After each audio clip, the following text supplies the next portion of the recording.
Quem aí já leu o Novo Testamento todinho? Levanta a mão.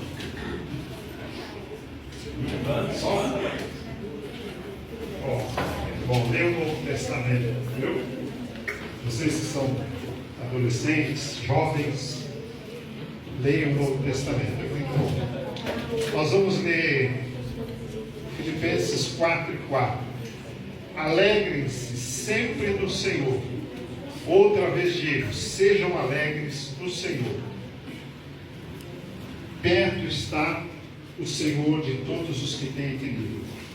Não andeis preocupados por coisa alguma, mas que tudo seja conhecido por orações e ações de graças, os vossos pedidos.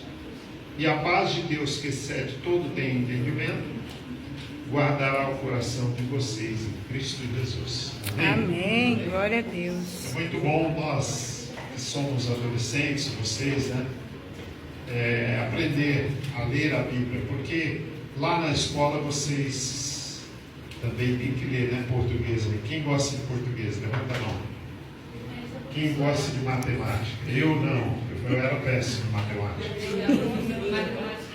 Eu tirava 5, 6 matemática. Português eu tirava 10. Geografia, história, 10. Então, olha, quem é bom de português aí? Levanta a mão. Geografia, história, levanta a mão. Vocês têm tendência para intelectual. Olha. E quem é bom de matemática, computador, a tendência é que você seja, a sua profissão, na área de praticidade. É um tecnólogo. Nós estamos vivendo no mundo hoje que o ser humano ele não é intelectual. A mocidade, os jovens, adolescentes, eles são muito práticos, ou seja, praticidade. Por isso, hoje o adolescente não lê muito como se lia há 20, 30 anos atrás. Antigamente não existia tablet. Então os pastores liam a Bíblia 100 vezes, de capa a capa. Eu li 80 vezes. Hoje não é moda ser devorador de livros. Por quê? A tecnologia tirou isso de nós.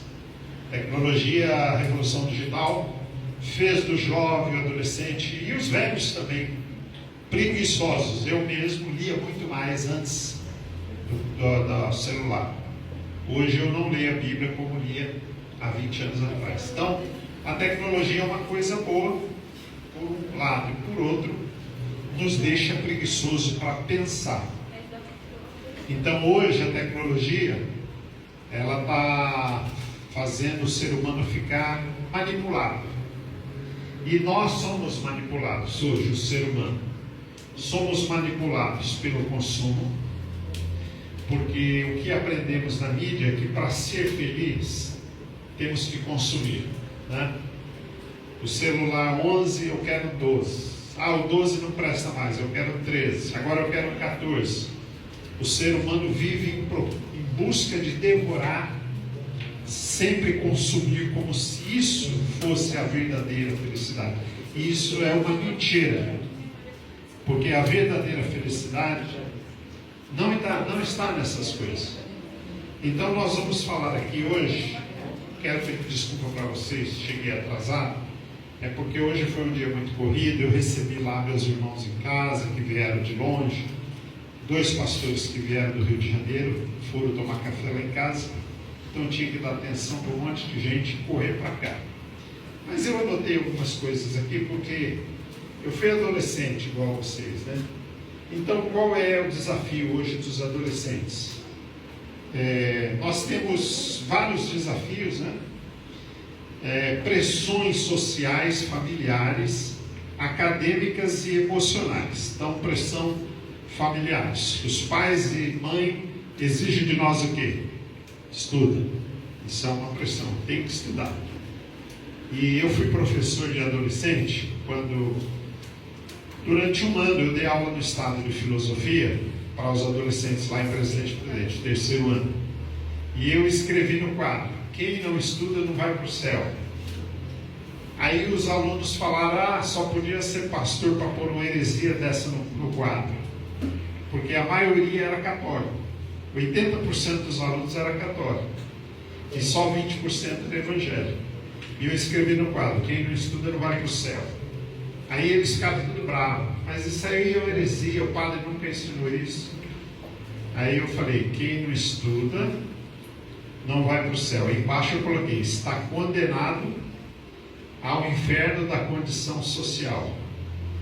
Então é muito importante, apesar dessa pressão dos pais, que você tem que tirar nota melhor, mas nós só vamos entender isso quando a gente adquirir a maturidade. Quando vocês tiverem 20, 22 anos, vocês vão começar a se arrepender. Eu devia ter ouvido o papai, eu devia ter estudado mais, eu não devia ter abandonado a escola. E nós temos também as pressões emocionais e psicológicas. Por quê? O adolescente é o único ser humano no mundo que dorme a noite inteira e acorda cansado. Você sabia? Os idosos, os velhos, os jovens dormem a noite toda e acorda bem descansado. O adolescente é a única faixa etária do mundo que dorme e acorda cansado, porque trabalhou a noite inteira. Explica isso aí, pastor. Por que o adolescente acorda cansadíssimo de manhã? Porque nessa fase de 11 anos, quem tem 11 anos aí, levanta a mão. Até 14, quem tem 12? Quem tem 13? Quem tem 14? Nessa idade, o que está acontecendo? Os hormônios dentro do corpo estão em ebulição. E nessa idade, olha bem, o adolescente, ele tem no seu corpo, muitas vezes, algumas vezes, ele tem a cabeça de criança de 8 anos. Mas a sua parte íntima, os seus membros íntimos já são de um adulto às vezes, nessa idade. Você tem a sua parte sexual já é de um adulto, mas a sua cabeça é de 8 anos, de 9 anos. Então metade do seu corpo quer ser criança e metade do seu corpo quer ser adulto. E esse conflito entre os dois gera essa ansiedade, inquietação. Alguns adolescentes se revoltam. Por quê? No consciente ele quer ser adulto para ganhar um celular, né? Mas no inconsciente o adolescente não quer ser adulto.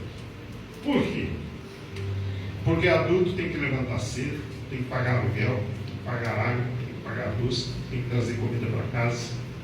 Então, no consciente, eu quero ser jovem logo, eu quero fazer 18 logo. Porque tudo que eu falo, meu pai e minha mãe falam: você não pode, você não tem 18 anos. Eu quero fazer 18. Isso é o seu consciente quer fazer 18, você quer ser jovem logo. Mas o porão da sua alma, porque existe o consciente e o inconsciente, é o que está no porão da alma. O porão da sua alma não quer ser adulto.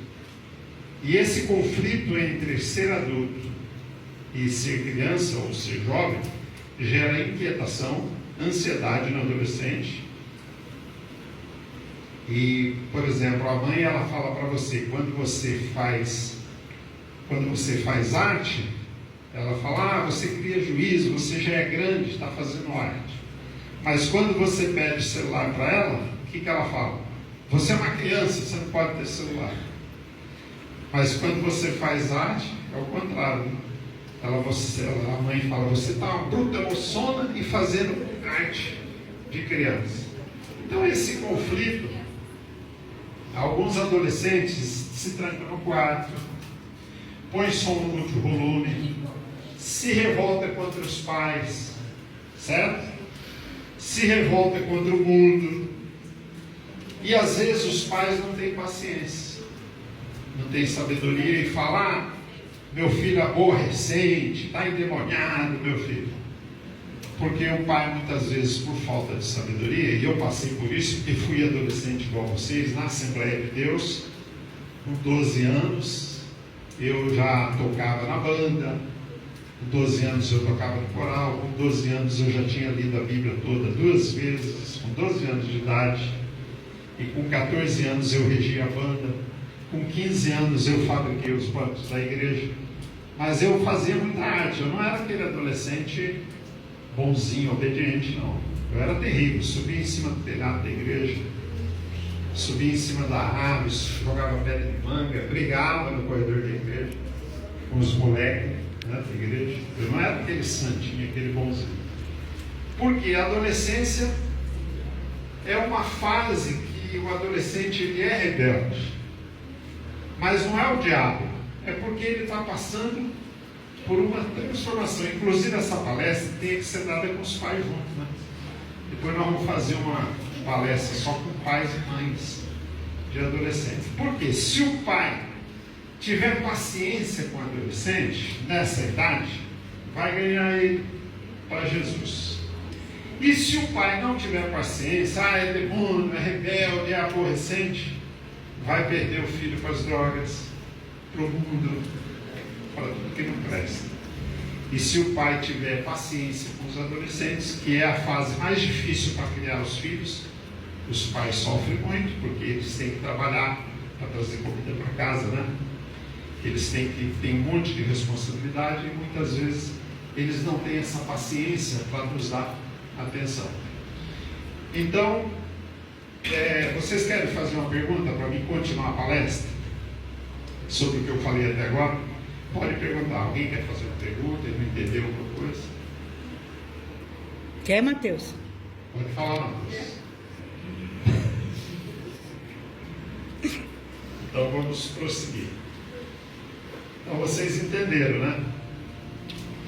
O adolescente, ele passa a noite toda dormindo e os hormônios estão trabalhando. Por quê? O adolescente, ele não vai ter mais corpo de criança, certo? A sua sexualidade, tanto do rapaz como da moça, o corpo está transformando um corpo de criança, está virando homem, mas só o corpo. A cabeça dele continua criança, de 8 anos. Por isso que o adolescente sofre muito. Por quê? Os hormônios trabalham a noite toda e quando ele acorda, já acorda emburrado, cansado. Trabalhei a noite inteira. Meus hormônios trabalharam a noite inteira. Já acorda mal-humorado. E isso os pais têm que compreender para ter paciência. Esse é um desafio grande. Outro desafio é a questão